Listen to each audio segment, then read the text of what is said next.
When he picked up the vehicle, it had a bunch of warning lights on, like 7. Those warning lights, not a single one of them was on?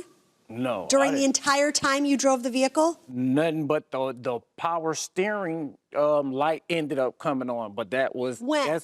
Right after you hit the pothole, right? Right. That one came on after I put the spare on and once I drove home. That's when I went to looking it up, and that's when I seen the recall, and it was talking Which, by the way, was a voluntary recall. You may have this fixed if you want. You don't have to. It's not necessary.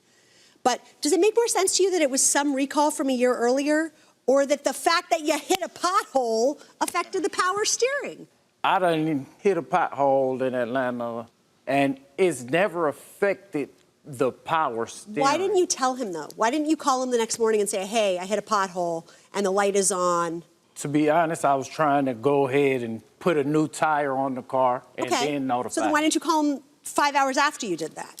You're absolutely right. Okay, I should have notified him as soon as it happened. Can I jump in here? Yeah.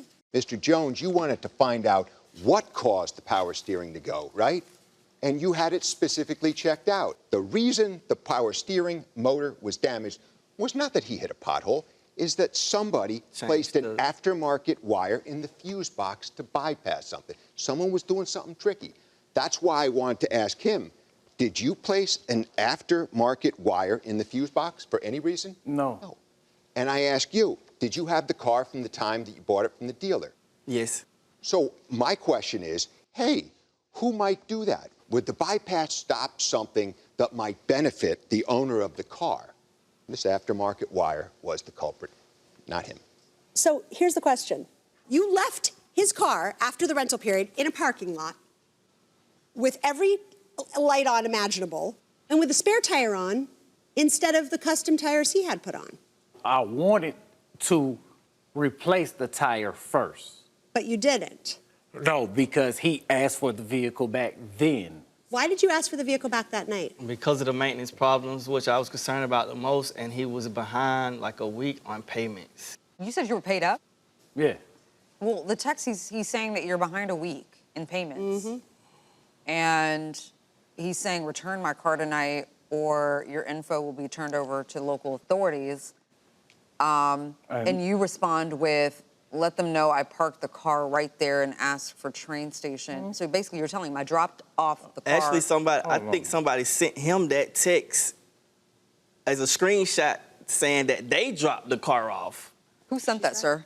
At the bottom. Not the green, but the gray bubble. The mother of my kids. She was driving the car? That didn't come from my phone Who because... parked the car, sir? She did. Why was she driving the car?